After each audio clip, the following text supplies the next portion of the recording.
Hello friends, क्या आपको आपके डेंटिस्ट ने रूट कैनाल ट्रीटमेंट सजेस्ट किया है?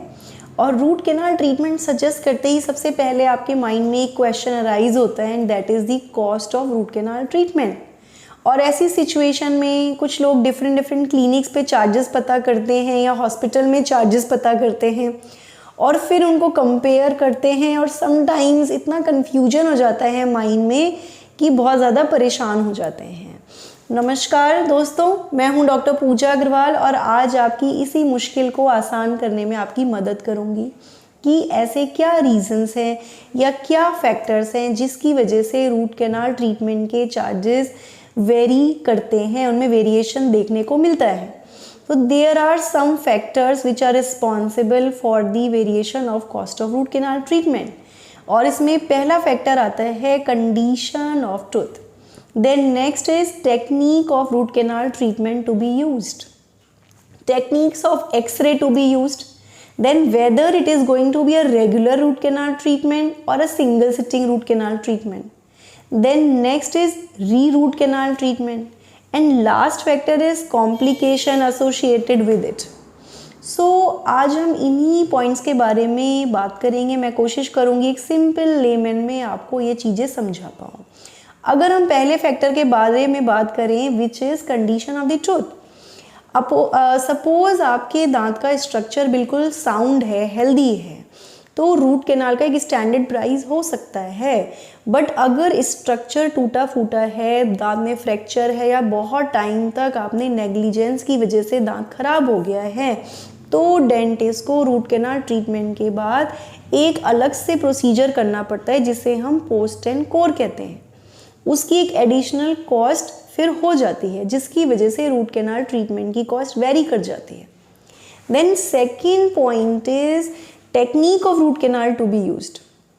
Friends, before like 14-15 years back when I started my practice, we used to do conventional root canal. Conventional means एक जो पुराना अपना एक स्टैंडर्ड तरीका था, हम उससे रूट कैनाल ट्रीटमेंट करते थे। उससे भी दांत का दर्द ठीक हो जाता था, रूट कैनाल हो जाता था, प्रोसीजर पूरा हो जाता था। बट जैसे जैसे टाइम में चेंजेस आए, एडवांसमेंट्स आए, टेक्निक में एडवांसमेंट आई, तो आज हमारे पास एडवांस मशीन्स हैं जिन्हें हम एंडोमोटर कहते हैं। इनकी सहायता से हम रूट कैनाल को जब पूरा करते हैं उसमें सिटिंग्स भी कम हो जाती हैं, पेशेंट को पेन कम होता है, डिस्कम्फर्ट भी कंपैरेटिवली कम होता है, और क्योंकि ये मशीन के थ्रू हो रहा है तो ज़्यादा प्रिसाइजली भी पूरा हो जाता है। We have another machine called apex locator. इसकी सहायता से हम जो दांत में रूट कैनाल ट्रीटमेंट में नर्व्स वगैरह यूज़ की जाती हैं उनकी लेंथ या विड्थ को और एक्यूरेटली हम मेजर कर सकते हैं। तो अगर आपके डेंटिस्ट कुछ इस तरह की मशीन्स यूज़ कर रहे हैं लाइक एंडोमोटर और these type of things like apex locator, तो उस केसेस में जिन ट्रीटमेंट्स में अगर कन्वेंशनल तरीका यूज़ हो रहा है, पुराना तरीका यूज़ हो रहा है, और जिन क्लिनिक्स पे ये तरीका यूज़ हो रहा है, आपको थोड़ा चार्जेस में वेरिएशन मिलेगा। बट एट दैट वेरिएशन आपको कंफर्ट लेवल बढ़ जाएगा, सिटिंग्स कम हो जाएंगी and it is more precise. इलाज ज़्यादा बेहतर तरीके से पूरा हो सकता है। Then third factor which actually guides the cost of root canal treatment is technique of X-ray to be used. काफ़ी साल पहले जब एक्सरेज होते थे तो उसमें छोटी छोटी फिल्म्स होती थी, उसमें हम डेवलप करते थे। उन डेवलप करने में बार बार 1, 2 या 3 मिनट तक लगता था और पेशेंट को डेंटल चेयर पे काफ़ी देर तक बीच बीच में वेट करना पड़ता था क्योंकि रूट कैनाल ट्रीटमेंट में हर स्टेप पे अलग अलग एक्सरेज होते हैं। But now again with the advancement with respect to the time we have RVG, that is radio visiograph. उसकी मदद से हम कंप्यूटराइज एक्सरे ले लेते हैं, अपने कंप्यूटर पे या अपने सिस्टम पे हम एक्सरे देख लेते हैं, जिसकी वजह से आपका टाइम भी सेव हो जाता है, आपको बार बार वेट नहीं करना पड़ता, और क्योंकि हम इसमें जूम करके देख सकते हैं अलग अलग उसमें, तो हमें ज़्यादा प्रिसाइजली हम ट्रीटमेंट को कंप्लीट कर सकते हैं। So this is another factor which actually guide the cost of root canal. जिन क्लिनिक्स पे कंप्यूटराइज एक्सरे होते हैं, क्योंकि वो और बेहतर तरीके से आपको सर्विस देने की कोशिश कर रहे हैं, तो थोड़ा वेरिएशन देखने को मिलता है। उसके बाद आता है whether it is a regular root canal treatment or a single sitting root canal treatment. आप लोगों से बात करते हुए मुझे एक केस याद आ रहा है जो अभी कुछ दिन पहले ही हमारे क्लिनिक पर आया, जिसमें there was a bride who was actually crying on the phone कि कल मेरी मैरिज होने वाली है और आज शादी की गहमा गहमी में भागा दौड़ी में मैं गिर गई हूँ, मेरा अपर फ्रंट टूथ फ्रैक्चर कर गया है।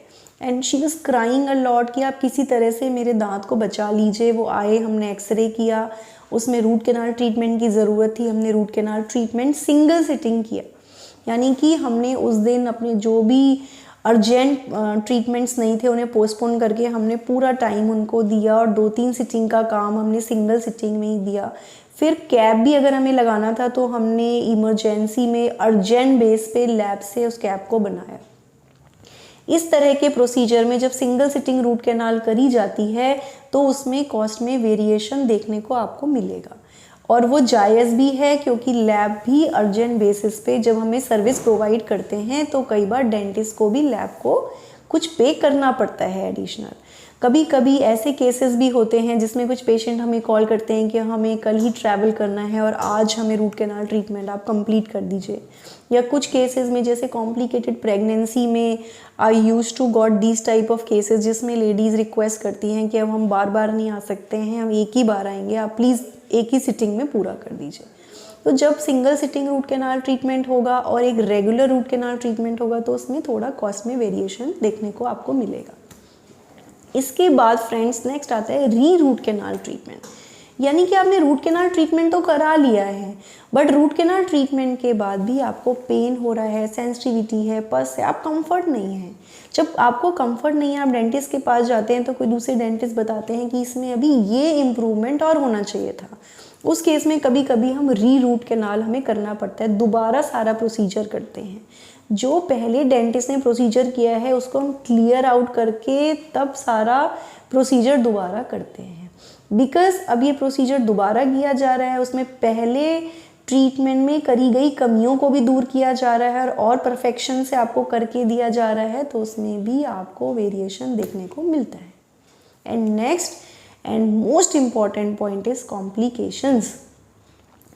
कभी कभी ये होता है कि आपको कैविटी हो जाती है, डेंटिस्ट कहते हैं आप फिलिंग करा लीजिए, बट आपको ठीक है इतनी कोई प्रॉब्लम नहीं है तो आप उसे थोड़ा सा लिंगर ऑन कर देते हैं। आफ्टर दैट जब दर्द होता है आप डेंटिस्ट के पास जाते हैं तो कहते हैं रूट कैनाल करा लीजिए। रूट कैनाल जब वो एक्सरे में देखते हैं कि होनी चाहिए, बट स्टिल कुछ लोगों को रूट कैनाल का इंडिकेशन होता है कि पेन ज़्यादा हो रहा है, कुछ लोगों को इतना पेन नहीं होता। देन आई हैव सीन कि कुछ लोग खुद ही मेडिकेशन ले लेते हैं या केमिस्ट की हेल्प से अपना मेडिसिन लेके और उसको सबसाइड कर देते हैं। 15-20 दिन, महीना, 2 महीना आपका दांत खिंच भी जाता है और फिर सडनली पेन होने लगता है। फिर जब आप डेंटिस्ट के पास जाते हैं तो वो दिखाते हैं कि भाई अब तो कैविटी तो डीप थी बट अब पस भी हो गया है, इन्फेक्शन हो गया है, एब्सेस हो गया है या अदर कुछ कॉम्प्लिकेशंस हो गई हैं। सो उसमें रूट कैनाल ट्रीटमेंट काफ़ी टाइम भी ले लेता है। हमें इम्प्रूवमेंट या हीलिंग के हिसाब से धीरे धीरे कुछ ड्रेसिंग्स देनी पड़ती हैं। जैसे जैसे हीलिंग होती जाती है वैसे वैसे रूट कैनाल ट्रीटमेंट की सक्सेस रेट बढ़ जाती है। बट क्योंकि इस तरह के प्रोसीजर में टेक्निक्स भी कुछ एडिशनल लगती हैं, ड्रेसिंग्स लगती हैं, टाइम भी ज़्यादा लगता है, सिटिंग्स भी ज़्यादा लगती हैं, तो ऐसे केसेस में भी आपको वेरिएशन देखने को मिलता है। So friends, these were small points which I tried to make you guys clear, ताकि अगर किसी डेंटिस्ट ने आपके रूट कैनाल सजेस्ट की हैं तो he or she whatever is recommending to you guys, you can sit with him or her, you can discuss कि किस तरह का प्रोसीजर किया जाने वाला है, कैसी टेक्निक्स यूज़ होंगी, ताकि प्राइस को लेके आपको कन्फ्यूजन ना हो, आपको एक ट्रस्ट के साथ आप आगे बढ़ें। जब आप कंफर्टेबल होंगे, आपके डेंटिस्ट क्लियर होंगे और एक पॉजिटिव एटीट्यूड के साथ आप ट्रीटमेंट को एक्सेप्ट करेंगे, आपके डेंटिस्ट अच्छी से अच्छी आपको सर्विस देंगे, तो जो एक रिज़ल्ट निकल के आएगा वो बहुत बेहतर रिज़ल्ट होगा। क्योंकि मेरा मानना है अगर पॉजिटिव एटीट्यूड के साथ आप किसी ट्रीटमेंट को एक्सेप्ट करते हैं तो उसकी हीलिंग बहुत अच्छी होती है। Thank you so much. Wish you all very happy and healthy smile. नमस्कार।